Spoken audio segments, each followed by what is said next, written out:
Hello and welcome, ladies and gentlemen. I am the Curious Owlbear, and I'm here to explore everything Dungeons and Dragons, including lore, history, monsters, map making, DM tips, and more. If at any point you find that you're having fun, consider giving this video a like, as there will be more to follow. Welcome to the first episode in the second series on my channel, where we will take a closer look at different monsters in the game. We'll begin with some of the most overused monsters, and I'll try to give you a couple of different ideas on how you can make them interesting again. Today, we are looking at the dreaded Bandit Captain. I can almost hear the sigh that many of you just let out, but I promise that Bandit Captains can be incredibly interesting and long-lasting enemies for your band of merry adventurers.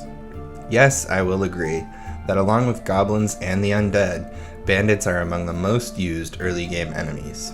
So much so that they are sometimes even banned from certain tables. But I feel that a big reason for this disposition is that most DMs will use the bandits in the same way. An NPC will tell the party that there's a group of miscreants who have been harassing local townsfolk. The bandits are led by John Smith, so you need to take John out and the rest of the bandits will scatter without leadership. I wager that I just described the experience that many players have had with bandits, and that is understandable. The monster manual version of the bandit doesn't provide much room for creativity beyond the standard ambush. The Bandit Captain is a little more sturdy and will give your low-level party members a run for their money, but these enemies are still very basic. Again, this is understandable, as there need to be basic creatures for newer players and DMs to use to get used to the rules of the game. You veterans, however, don't need to limit yourselves to the basic outline of the bandit in the monster manual. When creating your own creature, there are a couple of questions you need to answer before you get started. Number 1, what is the character's goal? What are they trying to accomplish? This may be wealth, notoriety, infamy, acquiring an item, exacting vengeance on an old enemy, or something else entirely. Why are they drawn to this goal? Is it because they grew up a certain way and they've always been against a certain faction? Is this a means to an end? Or are they just not smart enough to realize that what they're doing is not really going to achieve anything? What skills do they have to make them the right person for the job? If they're robbing someone, are they really good at stealth, sleight of hand? If they're stealing a magical item, can they use it? And how? If they're a good fighter, how can they prove it? Once you answer the above questions, you'll already begin to have a clearer understanding of the character you're creating. Here are a couple of examples that may help you get started in thinking about different kinds of bandits. Number 1, the burly melee master. This bandit is feared throughout local lands as a gruesome, brutal warrior. He fashions necklaces and bracelets out of the bones of his victims, and they rattle constantly as he paces about the camp. But he's not as stupid as he looks, and he'll try to capture one of the party members. If successful, the remaining group will need to figure out a way to free the captive while they are subjected to torture for the entertainment of the bandit crew. This character could even be blended with a basic vampire or lycan, which will give him a little more utility and boost his challenge rating a bit. Or, the DM could give him a magical item, which will give him an edge over his foes. Number 2, the exiled wizard or sorcerer. This bandit uses his or her intelligence to sway the weaker minds of their crew. In so doing, they have accumulated a significant following, which they use to accomplish various steps in their long plan to take over a small town. Crews sent out by this bandit will not know why they are attempting to steal the key to the mayor's house, or why they're robbing a particular caravan.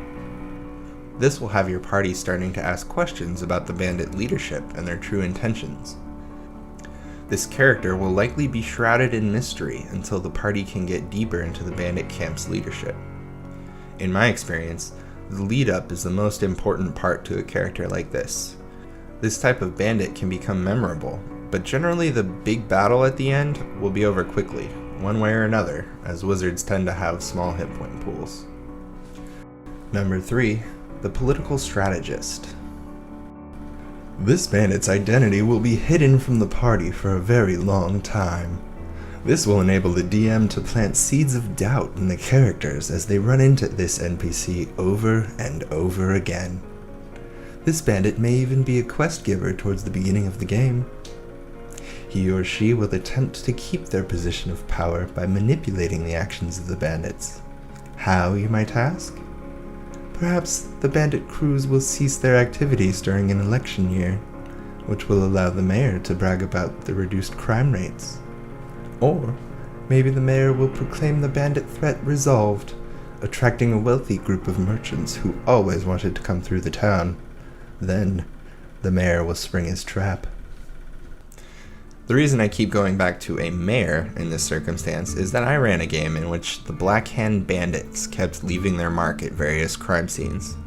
It wasn't until the party decided to break into the mayor's house during the middle of the night that they discovered he was really in charge of the Black Hand. Once the party dealt with his burly melee master, they returned to the town to find that the mayor had fled. They always remembered the mayor that got away and continued to look for him throughout the campaign.